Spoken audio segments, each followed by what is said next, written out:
Voilà, mesdames et messieurs, bonsoir et bienvenue à votre forum de discussion de ce grand soir. Ce soir, nous allons euh, faire une incursion, une brève incursion sur l'actualité internationale en parlant de cette condamnation de l'ex-président français Nicolas Sarkozy il y a quelques jours, 3 ans de prison, dont un ferme pour corruption et trafic d'influence.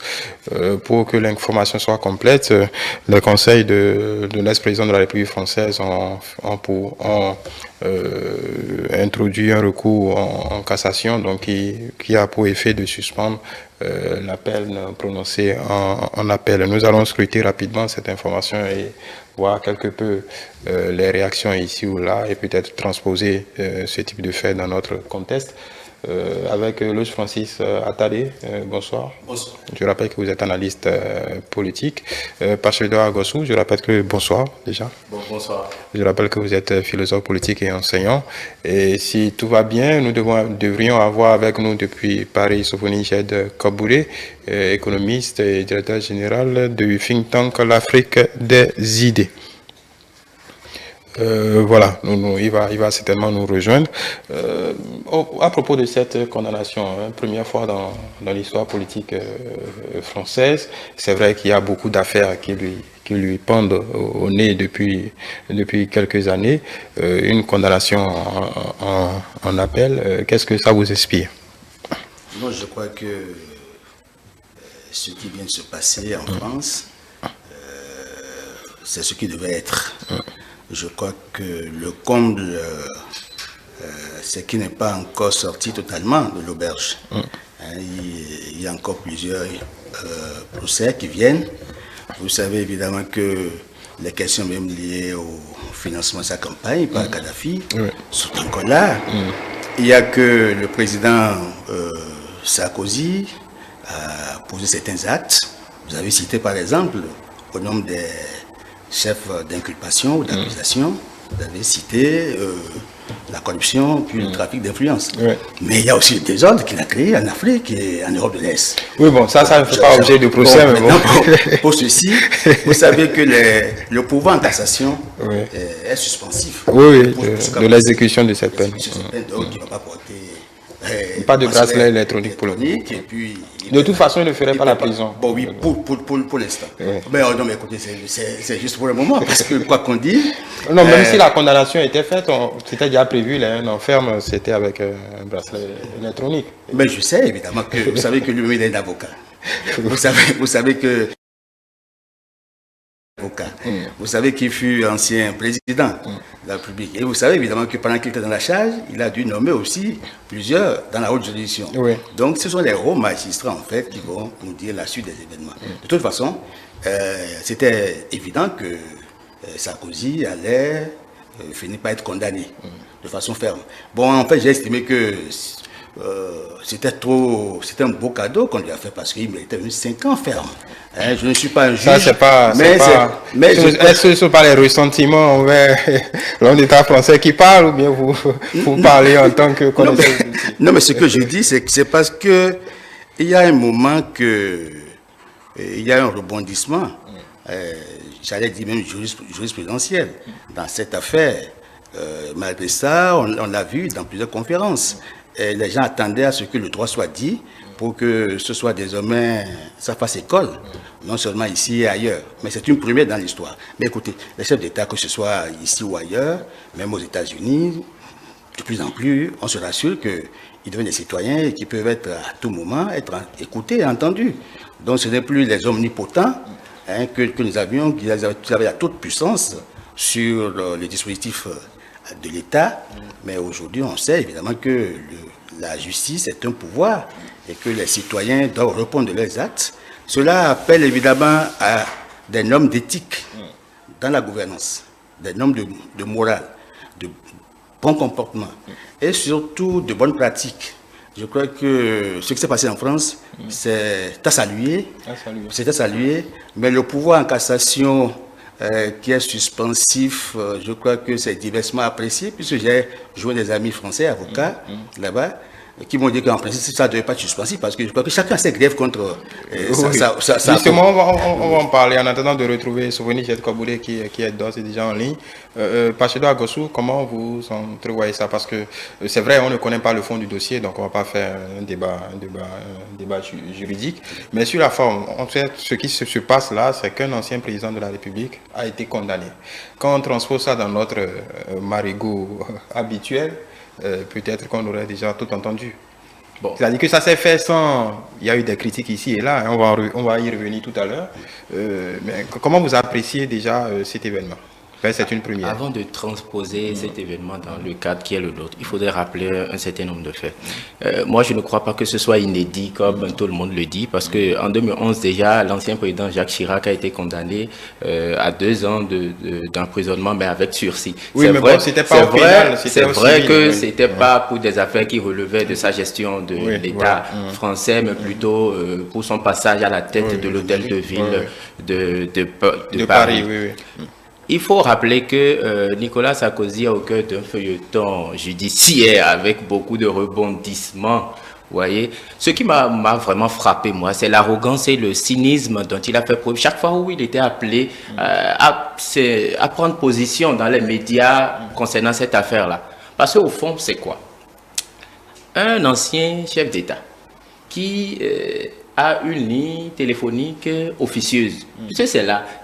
D'aucuns auraient dit que c'est le spectre de Kadhafi qui planait sur lui, parce que c'est dans le cadre des instructions et des investigations entrant dans le financement libyen de sa campagne que on s'est rendu compte que le monsieur, en dehors de ces 2 lignes téléphoniques officielles, avait une 3e ligne officieuse sur laquelle il échangeait avec son avocat. Et les écoutes ont montré qu'il avait chargé son avocat de jouer l'intermédiaire afin qu'un haut magistrat, je crois M. Gilbert, lui fournisse des renseignements par rapport à l'affaire Bettencourt.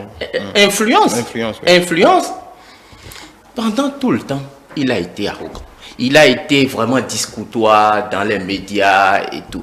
Moi, je rejoins un peu M. Attali quand il dit que la peine elle est assez légère. Hein? Elle est assez légère. Maintenant, quand on transporte ça dans notre contexte ici présent, je pense que ça doit faire école, puisque généralement en Afrique, quand des anciens présidents sont inquiétés par des affaires juridiques, on crie déjà à l'acharnement politique, etc., etc. C'est dit, en Afrique, nous avons tendance à sacraliser la personne de l'ancien président au détriment du pouvoir, au détriment de la présidence. C'est le moment pour nous d'être interpellés, de souhaiter vraiment, et moi c'est mon vœu, que nous puissions assister à ces genres de condamnation également en Afrique. Voilà. Souvenir Jet Kaboulé, je suppose que vous êtes en ligne. Bonsoir. Bonsoir. J'espère que vous portez bien. Je vais très bien, merci. Voilà, une pierre dans votre marigot. Ce soir, on parle de cette condamnation de Nicolas Sarkozy. Déjà, comment vous appréciez ce nouvel épisode de ce feuilleton de façon générale? Oui. Alors, c'est très difficile de commenter les décisions de justice, n'est-ce pas? Oui. Mais on va quand même s'y essayer sans jeter le discrédit des institutions judiciaires. Bon, vous avez rappelé les faits, le président Sarkozy a été condamné hier à 3 ans de prison, dont 1 an ferme. C'est quand même inédit, c'est effectivement inédit. Alors, je crois que un des intervenants disait tout à l'heure que ça n'est pas inédit. Quand le président Chirac a été condamné, c'est 2 ans de prison avec sursis. Oui. Donc, il n'y a jamais eu de prison ferme. Président de condamnation ferme. Donc ça n'a jamais existé. Donc, c'est proprement inédit de ce point de vue. Mais l'histoire n'est pas terminée parce que l'avocate du président Sarkozy, n'est-ce pas, maître Jacqueline Lafont, a immédiatement annoncé qu'elle allait former un pouvoir en cassation. Oui. Donc voilà. Et ce pouvoir est suspensif de toutes les mesures qui ont été prononcées, par la Cour d'appel. Donc, et d'ailleurs, si son pouvoir en cassation est rejeté, le président Sarkozy pourrait en dernier recours se tourner vers la Cour européenne des droits de l'homme. Donc, je veux dire, l'affaire n'est pas terminée. Donc, qu'est-ce qu'on veut faire? C'est quand même quoi l'affaire? Parce que, parlons un peu du fond. Oui. Bon, on n'a pas les compétences pour parler du fond, mais bon, on veut politiquement, qu'est-ce que ça veut dire? Oui. Alors, on a quand même, enfin, qu'est-ce qu'on reproche au président Sarkozy? C'est, comment dire, on lui reproche d'avoir l'intention de favoriser un magistrat, qui était impliqué dans ces dossiers Oui, l'affaire Bettencourt, c'est-à-dire que favoriser la nomination d'un magistrat qui, auparavant, il n'a pas favorisé, il a eu l'intention de favoriser la nomination d'un magistrat contre des informations potentielles qu'il souhaitait de l'affaire Bettencourt. Oui. Voilà, donc là, si on commence à juger les intentions des uns et des autres, je pense que ça peut devenir très long. Donc, bon, moi, et puis après, la question, si on juge légal de mettre sur écoute les conversations de quelqu'un avec son avocat, est-ce que le droit à la défense n'est pas liquidé? Il y a cette question également, oui. Parce que la conversation entre un client et son avocat est extrêmement privée et surtout relève du droit de la défense, du droit à la défense de tout humain, de toute personne. Au nom de quoi on jugerait légal n'est-ce pas, de mettre sur écoute les conversations entre quelqu'un et son avocat? Voilà. Au-delà de cette question qui préoccupe, qui pourrait être sujet à débat, moi, c'est la posture, ce sont les réactions politiques que je voudrais qu'on analyse ce soir. Parce que, que je complète ma question pour transposer un peu avec ce qu'on a l'habitude de connaître ici. Quand on regarde un peu tous les hommes politiques de droite, pratiquement tous de droite, des républicains, font mine de passer l'affaire par perte et profit et ont un seul élément de langage, c'est-à-dire que c'est la magistrature de gauche, c'est les hauts magistrats corrompus, ennemis de Sarkozy, qui voulaient lui faire payer ses actes irrévérencieux quand il était président de la République. De l'autre côté, à gauche, les éléments de langage, c'est la justice est faite, tout le monde, qu'on soit puissant ou faible, on est tous égaux devant la justice. Donc, la ligne de fracture est pratiquement la même quand on transpose une affaire pareille dans nos sociétés, au Bénin ici. Ceux qui sont dans l'opposition, en tout cas ceux qui sont en mauvaise posture, mettre ça sur le dos d'une cabale systématique et de l'appareil judiciaire et des politiques, et ceux qui sont, disons, à qui ça semble plaire, disent voilà, la justice a gagné et puis c'est bien pour l'égalité, quoi. Alors, donc, deux choses. Effectivement, ici, l'impact politique est direct. C'est vrai que, comment dire, les républicains ont tout crié, comment dire, crié à une espèce de cabale derrière le président Sarkozy. Alors, il ne faut pas non plus surestimer cette affaire parce que s'il est vrai que le sarkozysme existe encore chez les républicains, il est en tout cas, à tout le moins, ça a de moins en moins de puissance. Donc, il ne faut pas non plus exagérer l'impact que cela peut avoir sur les républicains. Mais en effet, je crois quand même que on ne peut pas dire que la justice n'est pas rendue par des hommes qui ont des orientations politiques, comme tout citoyen, qui ont, n'est-ce pas, des volontés, potentiellement des ressentiments. Ça, on ne peut pas non plus l'écarter. Exactement. Donc, comme on ne peut pas l'écarter, ça existe.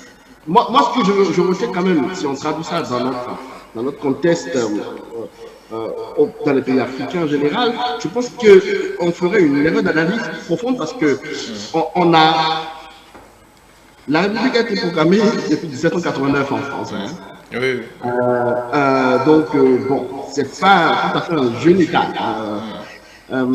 Donc, nous, on est plutôt dans des États fraîchement indépendants, qui sont en construction, où parfois la démarcation entre le pouvoir judiciaire, le pouvoir exécutif, le pouvoir législatif, tout ça, les lignes, les frontières sont mouvantes, à tout le monde mouvantes. Et donc, je crois que c'est comment dire, vous avez soulevé quelque chose tout à l'heure en disant, si ça s'était passé chez nous, on allait crier. Bon, il y aurait eu les mêmes griefs, mais peut-être plus violemment. Aurait lancé des cris d'enfer, n'est-ce pas? Ce qui me paraît tout à fait logique dans le sens où nous sommes en train de mettre en place dans nos pays un principe fondamental qui est la séparation des pouvoirs. On n'y arrive pas toujours dans les faits. Oui. Pour ceux qui sont dans les couloirs du pouvoir, ils le savent.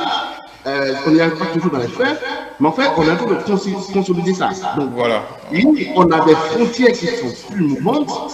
Je ne veux pas dire que les frontières ne sont pas mouvantes ici non plus. Je reviens à vous. Pasteur Agossou, pour compléter ma question, oui. Quand vous regardez un peu la scène politique, c'est un peu comme quand on discute des prisonniers politiques ici. Il y a deux fronts. Même quand vous prenez les médias, que ce soit le Figaro, tous les journaux de droite ont tiré à boulet rouge sur la magistrature, les juges sont de gauche, les juges sont corrompus, ainsi de suite. Quand vous prenez Libération et tous les journaux de gauche, c'est plutôt le contraire. C'est un peu comme les invectives qu'on peut s'échanger sous nos cieux. Donc en réalité, les griefs sont pratiquement les mêmes partout, même si les contextes sont différents. C'est vrai, le contexte est différent, mais les griefs paraissent les mêmes des deux côtés, à la différence que cela aurait été dans un pays africain, nous aurions assisté déjà à des marches de contestation, à des manifestations. Nous aurions assisté à des brûlures de pneus, à tout acte vraiment ignoble. Mais cela n'est pas le cas de leur côté. L'économiste a rappelé un fait. C'est vrai, ce sont les humains qui disent le droit. Et on ne pouvait s'attendre à une autre réaction de la part de la classe politique, puisqu'on le veut ou non, Nicolas Sarkozy fut un ancien président. Il continue toujours d'avoir une influence plus ou moins décisive dans la droite française. Dans notre contexte ici, moi je ne partage pas un point de vue. La séparation des pouvoirs est actée. Dans la majorité ou la plupart, la quasi-totalité des constitutions africaines, la séparation du pouvoir est actée. Et donc, c'est l'application qui pose le problème. Et je reviens à un fait que j'avais avancé. Nous avons sacralisé la personne de président. C'est ça la différence avec la France. Moi, je ne fais pas une relation entre la jeunesse de nos démocraties, non. Nous avons tendance à sacraliser la personne du président au détriment de la fonction. Ce qui fait que chaque fois que quelqu'un arrive à accéder au pouvoir, on se dit non, parce qu'il fut chef, il devrait être inattaquable. On dirait que nous sommes restés dans notre ancienne logique de royaume, bien d'empire. Et c'est là mon souci. Moi, je me dis que la jeunesse de notre démocratie ne devrait pas justifier l'impunité dont jouissent les chefs d'État africains. Non. La séparation de pouvoir est actée. Et donc, on ne devrait pas dire qu'il y a une porosité. La Constitution a été écrite et nous l'avons adoptée. Le problème, c'est qu'on ne la respecte pas. C'est vrai, je pose la même question. Comme il a souligné, si ça s'était passé peut-être sous nos cieux, on le voit à des degrés divers. Au Sénégal, par exemple, même s'il n'est pas encore président de la République comme il le souhaite, Sonko, on voit la veille de sa convocation, de sa comparution, Dakar est chaque fois en ébullition. C'est-à-dire on se dit, est-ce qu'un procès comme ce procès-là, qu'on soit de tel parti ou de tel autre parti ou de telle opinion par rapport à Nicolas Sarkozy, ça n'aurait pas pu se passer comme ça se passe tranquillement là? Non, vous savez évidemment que c'est deux réalités différentes. En Afrique, nous continuons à faire du populisme et il faut dire que la plupart des constitutions africaines, même si la séparation de pouvoir est actée, il y a que on note des rapports incestueux entre les différentes institutions, même les institutions qui sont dites de contre-pouvoir voyez comment ça fonctionne. Je ne vais pas citer certaines institutions et faire le procès des institutions, en fait. Vous avez vu, il y a encore quelques années, un président de l'Assemblée et un autre président de l'exécutif, enfin, un président de l'exécutif qui disait que quand lui dit ping, il n'entend pas quelque part. Or, ping-pong, vous savez que c'est incestueux, comme rapport entre deux institutions qui doivent fonctionner. Bon, je veux qu'on sache que, en fait, ce qui vient de se passer en France, c'est vrai que là-bas, il y a un degré de juridicité. Il y a un niveau très... En fait, je crois qu'Obouli a évoqué 1789. Ça fait quand même une longue expérience. Il y a qu'au niveau du Bénin, malgré le fait que nous ayons renoué en 90 avec la démocratie et avec le système de séparation des pouvoirs, nous faisons du chemin, mais avec quelques faiblesses qu'il faut reconnaître. On ne touche pas, il y a l'intangibilité du chef de l'État. Il y a une propension à faire le chef de l'État, en fait, le grand homme, l'homme sacré. On va à la sacralisation, en fait, du pouvoir du chef de l'État. On l'appelle même père de la nation. Hein? En fait, vous savez que, alors quand on dit père de la nation, on ne touche pas à un père de la nation. Et vous savez qu'en Afrique, ils ont mis en place un certain nombre de creusets, anciens chefs, le forum des anciens chefs d'État, et dès que quelqu'un accède, passe de l'autre côté, devient ancien. Il rejoint automatiquement ce forum. Et quand on veut toucher à cet ancien, les médiations se mettent en place. Donc ça fait qu'il est difficile que nous puissions avoir les mêmes répondants en Afrique qu'en France. De toute façon, les sociétés obéissent en fait à une dynamique. Et qu'on le veuille ou non, nous sommes à la croisée des chemins et nous devons opter pour des options qui vont permettre soit de changer la ligne démocratique, soit d'aller à la maturation de notre démocratie, qui oblige à ce que les acteurs qui interviennent puissent répondre de leurs actes. Il est normal qu'en fait, en fin d'exercice, que le chef de l'État puisse, s'il était en fait coupable de faire, qu'il puisse en répondre. Mais les sociétés africaines ne sont pas encore suffisamment mûres pour accepter, parce que chez eux, le chef est chef. On ne touche pas. En fait, en Côte d'Ivoire, le chef Baolé reste chef. Devenu président, il est intouchable. Donc c'est un peu comme une classe des intouchables que nous créons en Afrique.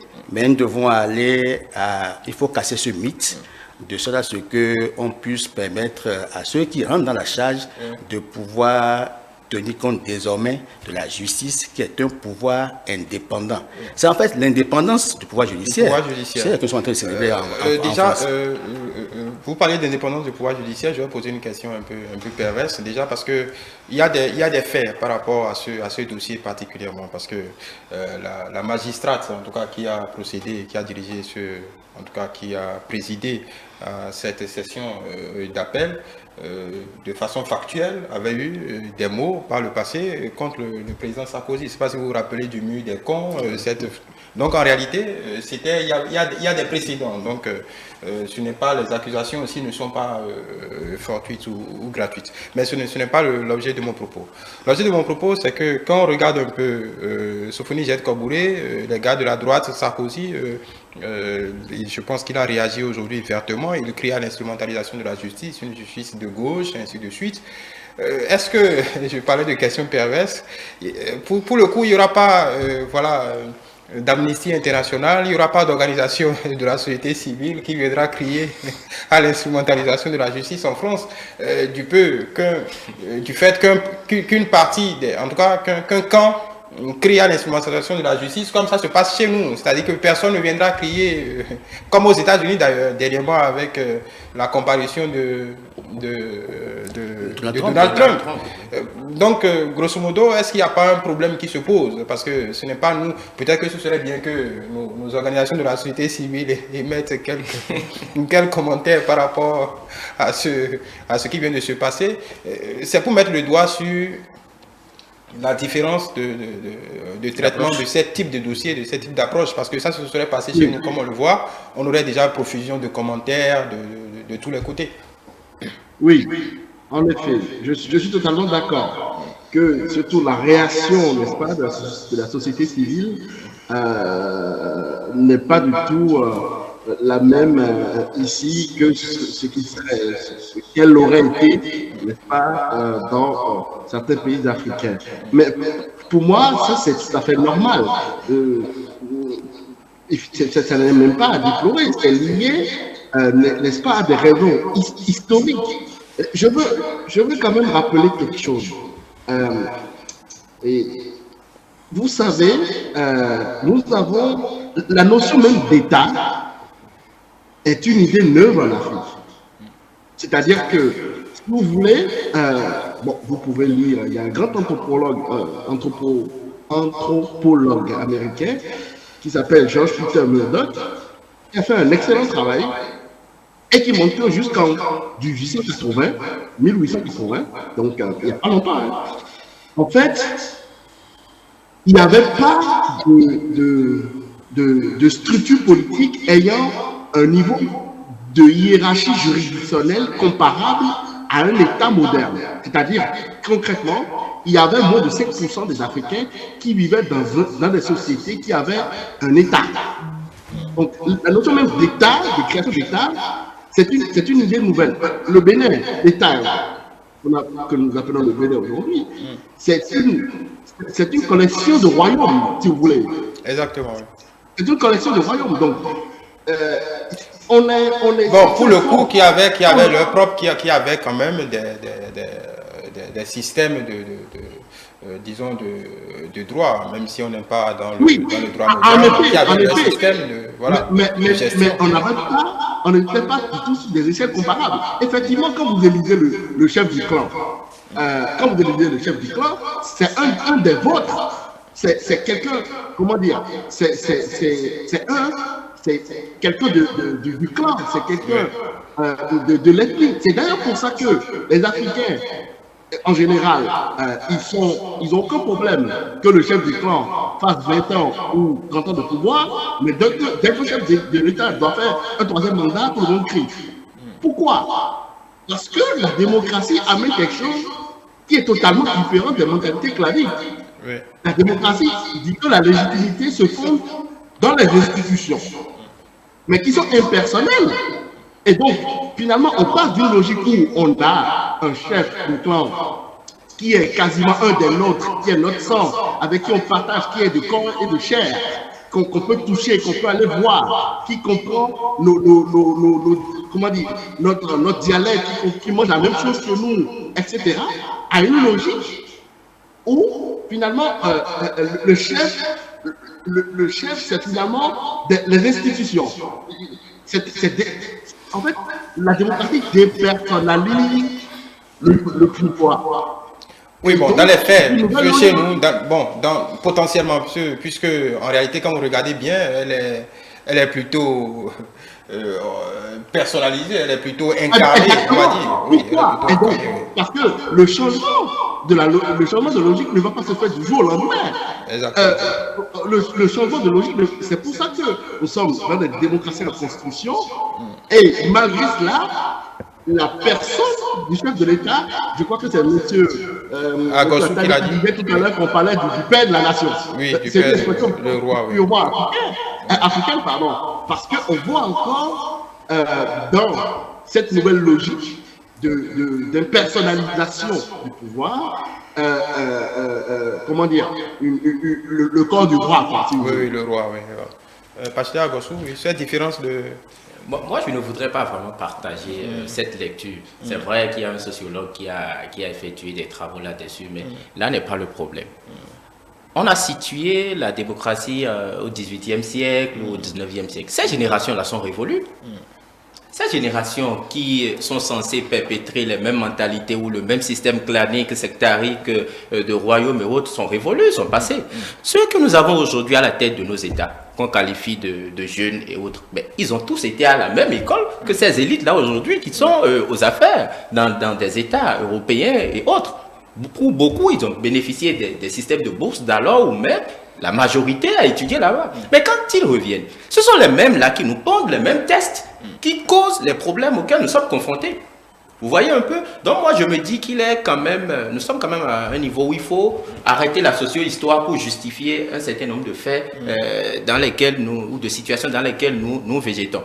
Tous ceux que nous avons aujourd'hui à la tête des États africains ont été de l'école occidentale. Vous voyez? Donc je suis peiné, excusez-moi le terme un peu outré, qu'on dise que c'est la répercussion d'un système datant des années en arrière. Moi, je reviens à ce que je disais. C'est une absence de prise de responsabilité de la part de nos élites. Ceux qui viennent manipuler la population ou manipuler la société civile, ce sont des gens avertis. Et c'est compte tenu de leurs intérêts personnels qu'ils en viennent à cette manipulation-là. On ne dira pas que ce dernier a été d'un système clanique, sectariste qui veut qu'il le fasse. Raison pour laquelle nous n'assistons pas à la même chose en France ou ailleurs, justement parce qu'ils sont plus responsables. Et ils savent ce qu'ils encourent si entre-temps il est avéré qu'ils étaient au cœur de manipulation. Vous voyez un peu? Donc moi je reste convaincu de ce que, oui, la jeunesse de notre... Oui, un instant, oui, vous allez réagir. La jeunesse de notre démocratie africaine pourrait justifier beaucoup de choses, mais sur ce point précis, je pense qu'il y a lieu de nous remettre en cause. Vous permettez que... Oui, un instant avant, M. Attali va rapidement réagir. Oui, j'aimerais en fait dire à Kogoudé que sur l'État, je n'ai peut-être pas la même lecture que lui. Parce que sur l'État, il y a quand même des critères qui peuvent définir un État. Il y a d'abord un élément matériel, le territoire, l'élément personnel, la population.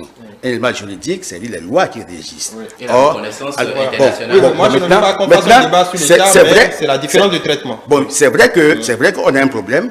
Nous ne sommes pas allés à la nation, puisque c'est pourquoi on parle d'État-nation, puisque c'est toujours une dynamique qui est en cours. Il n'y a pas de nation encore en Afrique.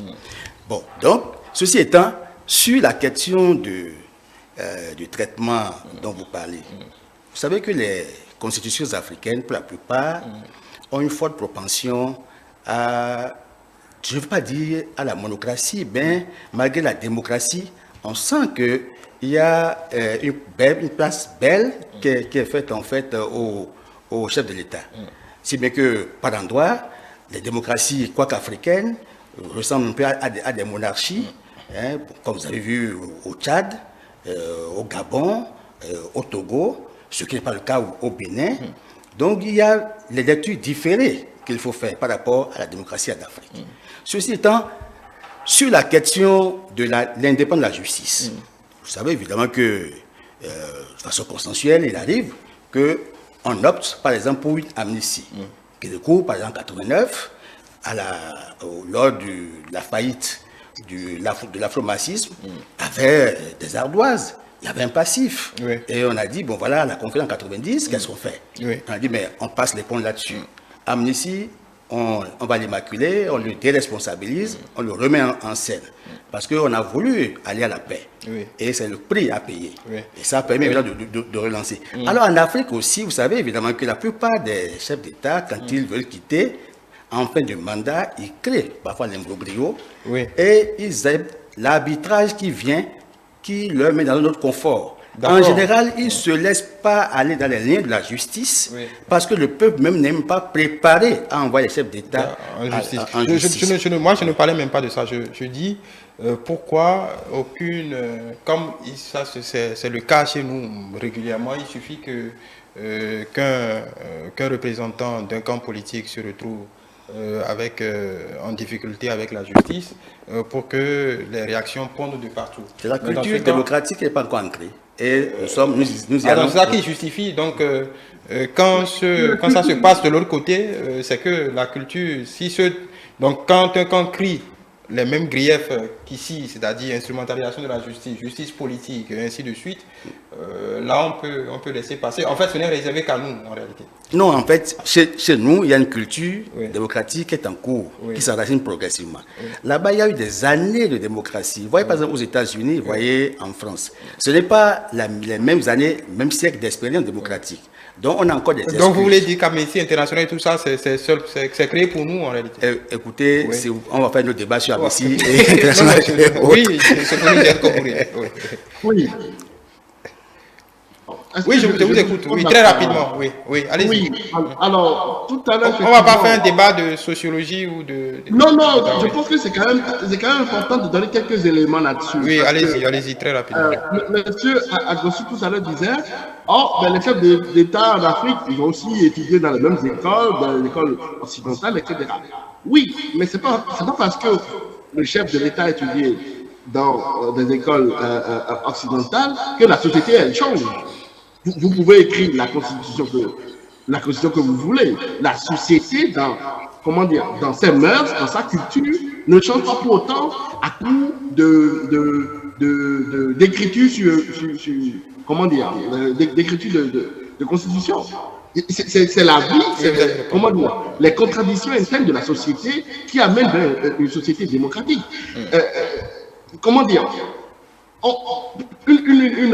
Un chiffre très simple. Je me rappelle que j'avais lu un sondage de Afrobaromètre à travers 36 pays, je crois en 2015 ou en 2014.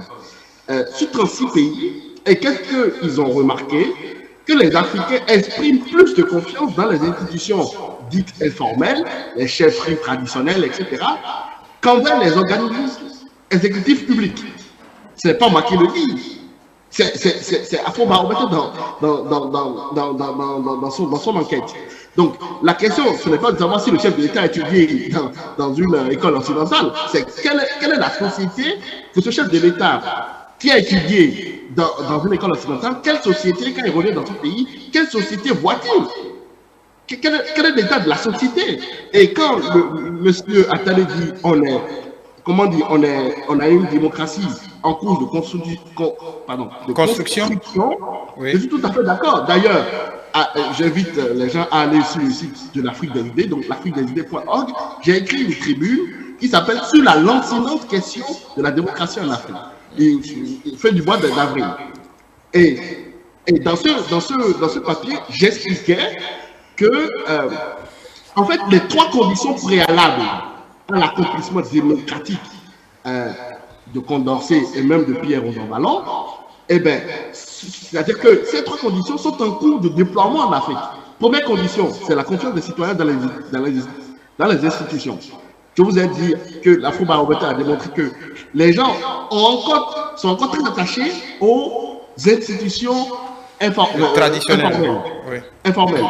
La deuxième condition, c'est un langage commun. Pourquoi? Pour décrire les faits et affronter la vérité afin de formuler des accords. Au Bénin, vous avez encore 53% de la population qui n'a aucune instruction, donc qui ne parle pas français. L'autre condition, c'est quoi? C'est la capacité, n'est-ce pas, d'organiser des élections libres. Ça, on y va de plus en plus. Donc, vous voyez, je rejoins M. Attali là-dessus, une démocratie en construction. Donc, la réaction de la société civile ne peut pas être comparable à des sociétés qui, elles, ont eu plus de temps sous un régime démocratique. D'accord. Et donc, nous, on est un peu de s'habituer. Voilà.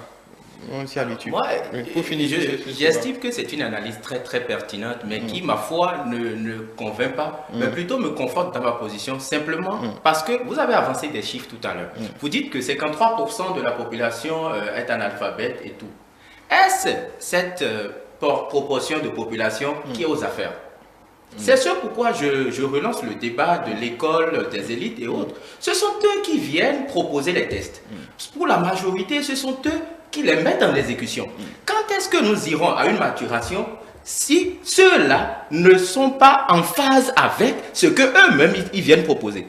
Quand ce sont ceux-là qui vont interpréter ces mêmes tests-là au niveau de la population. Je ne sais pas si vous voyez un peu la relation que j'établis. C'est là la difficulté. Donc, il ne faut pas juste dire que si nous devons évoluer avec ces critères que vous avez énoncés tout à l'heure, ça veut dire qu'au grand jamais, nous n'irons à une démocratie on ne restera pas analphabète pendant mais non, quand est-ce que nous allons arriver à satisfaire à tous ces critères-là, sachant que nos élites qui sont normalement appelées à nous accompagner, parce que ce n'est pas cette proportion-là qui va le faire. Ce sont les élites qui sont normalement appelées à nous accompagner. Tout ça, qui devraient organiser. Mais quand ils le font en toute connaissance de cause, c'est ce que je suis en train de dénoncer. Ils le font en toute connaissance de cause. Ils savent que ces propositions-là ne sont pas dans l'intérêt, mais ils le font justement parce que demain, eux, ils sauront manipuler la population pour revenir aux affaires. Ils vont voler. Après, ils ne vont pas pouvoir en répondre. Voilà. Donc, très rapidement. Oui, en 30 secondes, c'est que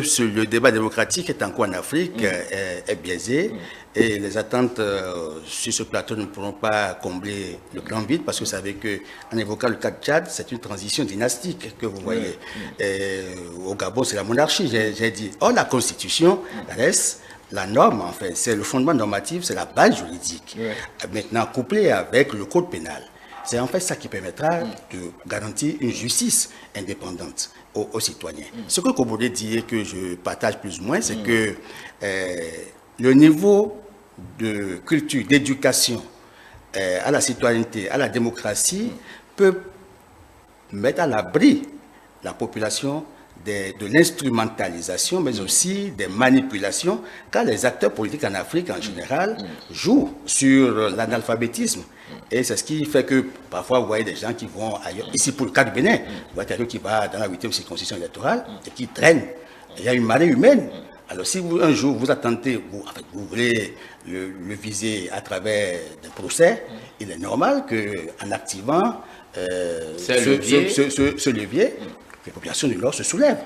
Donc c'est ce qui fait que les questions de l'indépendance de justice perçues en Europe ne peuvent pas être cernées de la même façon ici en Afrique, car nous avons encore du chemin, d'une part. D'autre part, les organisations que vous citez, malheureusement, dont le débat se fera plus tard, parce que si vous obligez à faire le débat sur Amnesty et autres, vous allez nous interpeller sur la CPI, qui n'a que des clients africains. Or, moi j'ai attaqué Bensouda une fois, dans une grande conférence, au moment où Laurent Gbagbo a été pris. Mais écoutez, 2 éléphants se sont battus en Afrique, il y a eu des dommages, et puis on vient prendre un éléphant, on va y faire 9 ans, 10 ans, on le blanchit, il est immaculé, il revient, mais on a eu quand même 3000 morts sur les bras. Où est le second éléphant? Il faut bien évidemment que la CPI recherche pour qu'on puisse situer les responsabilités. Et c'est ce que le parti PPACI a dit. Et la suite, mon ami, j'ai un ami qui est secrétaire général du PPACI en Côte d'Ivoire, qui est maintenant dans les lignes de la justice. Il a été interné dans la maison d'arrêt. Bon, en fait, je suis un peu peiné. Alors, dans ces conditions, lorsque nous avons une démocratie qui fonctionne avec un exécutif fort, c'est-à-dire c'est le pouvoir concentré dans l'exécutif qui pratiquement phagocyte les autres institutions, qui ne se retrouvent plus dans leur rôle de contre-pouvoir. Qu'on le veuille ou non, il y a quand même une réalité il faut faire en fait une lecture au laser, c'est-à-dire une chirurgie pour reconnaître qu'il y a quand même des problèmes, il n'y a pas l'étanchéité.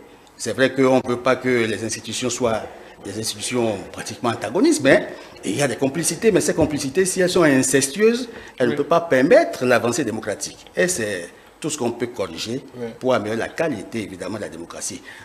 Pour finir, je voudrais dire qu'il faut que les acteurs politiques sachent que dans la fonction, ils ont l'obligation de la reddition de comptes, ils ont l'obligation aussi de pouvoir répondre devant les juridictions compétentes, si tant il est vrai qu'ils sont visés par des procès. Il y en a qui ont plusieurs procès dans leur dos et qui ont disparu du pays. Malheureusement, c'est la complicité qui prévaut entre eux qui fait que nous n'arriverons pas encore à ce niveau-là. Voilà. En parlant de complicité, juste pour finir, Sofoni Jed Kabouré, encore une fois pour finir sur ce sujet, quand on parle d'indépendance de la justice, encore une fois on a relevé les mêmes griefs qui soient, parce que même en France, il y a des magistrats, des hauts magistrats qui ne cachent pas leur assentiment pour des idées de gauche, leur hostilité pour telle ou telle personnalité. Donc, parce que ce sont des démocraties majeures, en réalité, ça ne pose pas grand problème. Ce n'est que chez nous que ça pose problème parce qu'on a des démocraties en construction. Ah, totalement. D'accord. Je suis totalement d'accord parce que vous ne pouvez pas attendre la même chose d'une société, d'une société qui est en fait une nation. Oui, je ne parle pas encore de je parle simplement de l'appareil judiciaire. Alors l'appareil judiciaire, oui. Je suis totalement d'accord parce que pour les raisons simples, ce sont quand même les hommes qui font fonctionner la justice, qui disent le droit, etc. Mais les hommes, ils ne sont pas sans sentiments, ils ne sont pas sans émotion, ils ne sont pas sans orientation politique, ils sont pas sans... Enfin, ce sont des gens qui sont des citoyens, évidemment qui sont de grands professionnels, mais qui sont après tout des citoyens, et donc qui ont des orientations, qui ont des préférences, qui ont les idées qu'ils ont. Et donc forcément, ils essayent comment dire, pour que leurs orientations politiques et leurs préférences ne prennent pas le pas sur leur professionnalisme, mais enfin, on n'est pas à l'abri, n'est-ce pas, d'un mélange dangereux. Voilà. On va passer rapidement au second sujet. Le fichier national tant attendu des aspirants au métier d'enseignement du supérieur est désormais opérationnel. On a eu, en tout cas, depuis quelques années, on parlait des AME. Là, on est à un échelon plus grand, plus exigeant, le supérieur. Déjà, je reste avec vous, Soponi Diatkwabouré. Comment vous percevez cette nouvelle, hein, ce fichier qui regroupe potentiellement tous ceux qui peuvent aspirer à enseigner désormais dans nos universités? Oui, je pense que c'est une très bonne nouvelle. La plateforme d'inscription au fichier national des aspirants, c'est ça, au métier? Oui, des aspirants au métier d'enseignant du supérieur. Du supérieur. Eh ben, elle est opérationnelle aujourd'hui, cette plateforme. C'est une très bonne nouvelle. Je suis allé sur le site web en question. C'est un site très ergonomique, très facile. Il y a même un tuto sur la chaîne YouTube, un tutoriel, n'est-ce pas, sur la chaîne YouTube du... Vous êtes inscrit? Alors, non, je ne suis pas inscrit. Ça va arriver peut-être, mais je ne suis pas encore inscrit. On va dire ça comme ça. Donc, c'est un site très ergonomique. Donc, si vous voulez, c'est une sorte de ce que j'ai vu, c'est une sorte de CVTech augmenté, quoi. C'est-à-dire que les gens viennent mettre leur diplôme, leurs travaux, etc., etc. Et donc, voilà, ça donne de la visibilité. Ce qui est bien, moi, ce que j'ai cherché à voir, c'est à qui est destiné finalement ce fichier. Donc, ce fichier peut être consulté par plusieurs personnes, les recteurs d'universités, les gens des conseils d'administration des universités, les promoteurs d'établissements privés, d'universités privées. On a cru comprendre que les recrutements se feront désormais sur la base de ce fichier. Absolument. Donc, le fait de centraliser comme ça et d'avoir une espèce de bourse de talent, quoi. Ça me paraît être une bonne chose. Et puis, il y a une visibilité sur déjà le nombre de personnes qui aspirent à ce métier. On pourra faire des statistiques, on pourra avoir des chiffres, etc. Non, ça me paraît être une très très bonne idée et ça permet, n'est-ce pas, aussi de supprimer quelques parce que après, dans le choix, j'imagine que dans les universités, il va y avoir des critères. Les choix doivent être désormais, etc. Donc, moi, ça va dans le sens de l'établissement de la méritocratie. Voilà, on va le dire comme ça. Pacheda Gossou, est-ce que vous y serez dans quelques années? Peut-être, espérons. Néanmoins, je ne me réjouis pas outre mesure. Pour moi, c'est une réforme de plus. Je m'explique. Tout à l'heure, vous avez voulu faire un parallèle entre ce qui se passe dans le secondaire ou la maternelle, mais tel n'est pas le cas. De l'autre côté, on a demandé aux aspirants de postuler. Ils ont postulé, ils ont été soumis à un test. Après, on les a recrutés pour ceux qui ont atteint le seuil d'admissibilité. Après, ils ont été envoyés sur le terrain pour combler le manque. Mais ici, qu'est-ce qu'il y a? On veut juste un fichier national, c'est tout. Vous comprenez? Or, par le passé, qu'est-ce qui se faisait dans le supérieur? Pour le peu que je connais. Les diverses entités émettent leurs besoins en matière de ressources humaines. Vous voyez, ils définissent selon le comité ou le conseil le critère ou bien le profil qu'ils souhaitent. Et sur la base de ce profil établi, alors l'appel à candidature est lancé. Vous êtes d'accord? Quand l'appel à candidature est lancé, c'est suivant un certain nombre de critères. Ceux qui correspondent ou respectent ces critères viennent postuler et la procédure suit son cours normalement. Vous voyez? Donc, entre cela et le fichier national, moi je ne vois pas encore, je reste sur ma soif, je ne vois pas encore l'innovation. Nous aurons un fichier national de tous ceux qui aspirent, d'accord. J'aurais voulu que des engagements soient pris par l'État comme quoi, bon, dans 2 ans, nous allons recruter un tel nombre d'enseignants dans le supérieur. Oui, mais de toute façon, ceux qui seront recrutés ne pourront être que de ce fichier. Ils seront de ce fichier, je me réjouirais. Si entre-temps, tous ceux qui vont s'inscrire dans ce fichier-là comme ce qui s'est passé dans le secondaire, subissaient un test que immédiatement tout cela était envoyé en amphithéâtre et que nous n'ayons plus le problème d'enseignants. Donc, pour moi, je reste sur ma soif. C'est une réforme. J'attends de voir ce que cela apporte de nouveau parce que je ne vois pas la nouveauté. Non, je crois que la nouveauté, c'est que ça fait une base de données que nous constituons. Il faut le reconnaître. Bon, il a dit. Bon, maintenant, c'est la première étape, en fait, dans le processus de recrutement. Donc, dès lors que la base existe, les autres critères vont suivre. Et vous savez que, en fait, l'enseignement supérieur fait objet d'une attention particulière de la part du chef de l'État.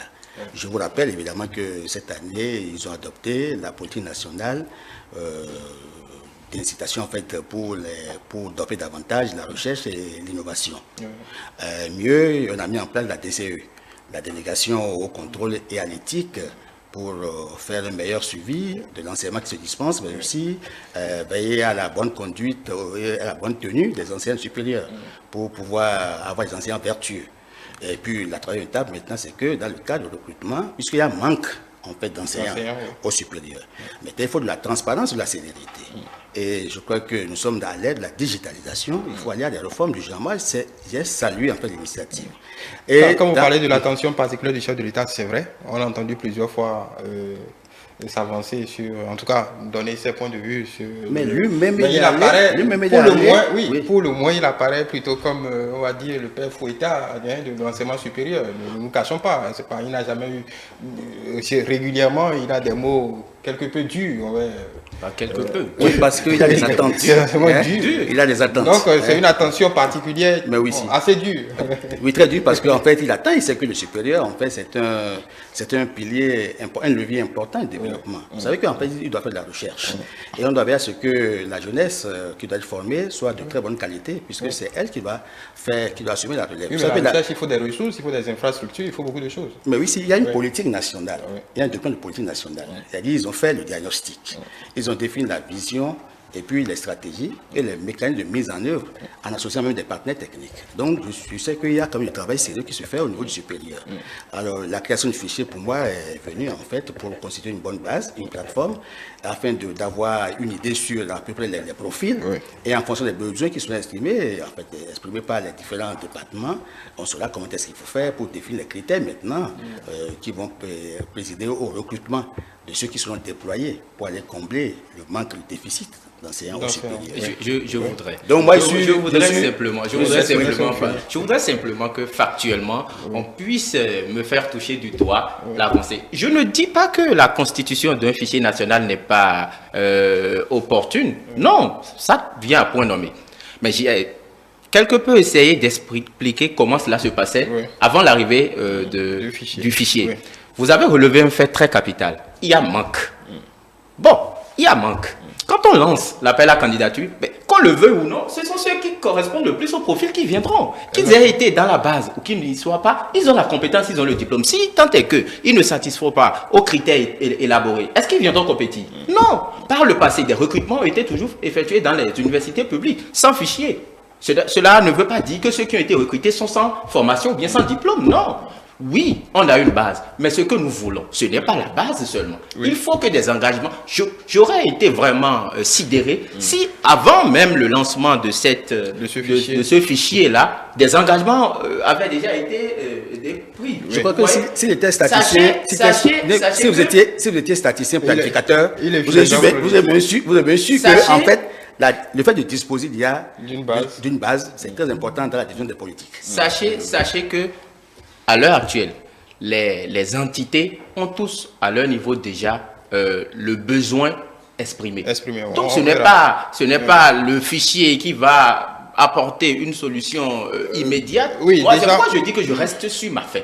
Je reste vraiment sur ma faim. C'est une réforme, d'accord, mais je ne me réjouis pas outre mesure comme beaucoup le font. Vous attendez de voir. Oui, j'attends de voir. Sophoni Jette-Koboulé, je vous posais la question à dessein tout à l'heure quant à votre inscription ou pas, parce que c'est un fichier qui n'est pas exclusivement destiné aux Béninois, aux Béninois de l'étranger également, et même aux enseignants de la sous-région aussi. C'est un fichier. C'est toute nationalité.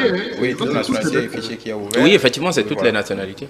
Comment c'est plutôt une façon de mettre en concurrence, en tout cas, potentiellement, toutes les têtes d'un peu partout.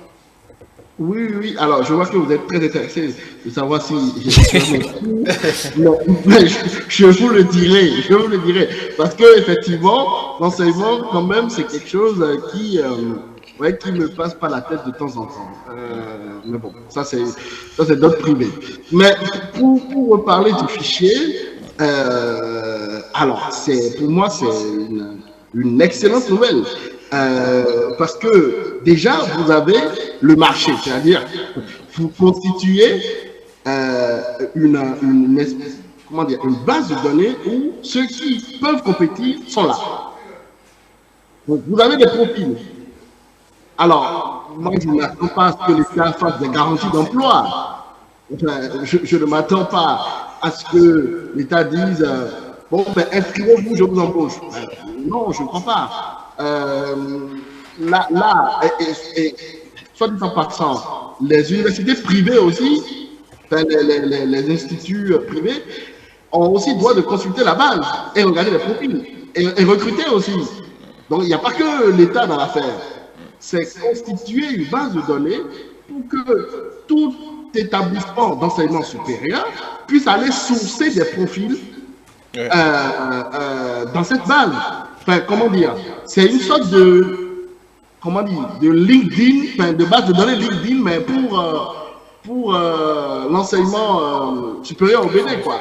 Et je dois dire que le fait d'ouvrir la base à toutes les nationalités, c'est l'idée de dire que la compétence, c'est la compétence, ça n'a pas de couleur de peau, ça n'a pas de couleur de cheveux, ça n'a pas de couleur de yeux. Voilà. Alors que le fichier soit ouvert à toutes les nationalités, ça, il n'y a pas de problème. Nous avons de nos concitoyens qui interviennent dans des universités étrangères, ça, il n'y a pas de problème. Ce dont nous avons besoin, c'est de la compétence. Si c'est un Béninois, un Togolais, un Français, peu importe, l'essentiel, c'est que l'intelligentsia soit bien formée. Je voudrais revenir sur le fait que le système qui existait, ce n'était pas l'anarchie. Non pas que j'encourage, mais je veux toujours faire un parallèle.